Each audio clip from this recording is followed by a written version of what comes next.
establish better management and conservation measures to protect the diversity of these ecologically rich areas. Before we proceed, a few reminders once again. Flash photography is not allowed as this causes undue stress to the marine animals. And race is also not allowed. Please conduct yourselves in an orderly manner before crimes. Children should refrain from Ayan running, guys, shopping, ang ganda and oh, should dito sa remain with loob. their parents or guardians throughout the journey. Lodging and housing on fish tracks are strictly prohibited.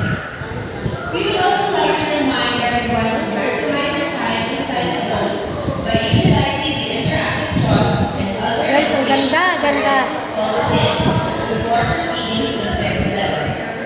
Additional activities like the fish pop, glass boat ride, and extensive table are available with additional fees at the second floor. Exit Ang dalawa. the souvenir shop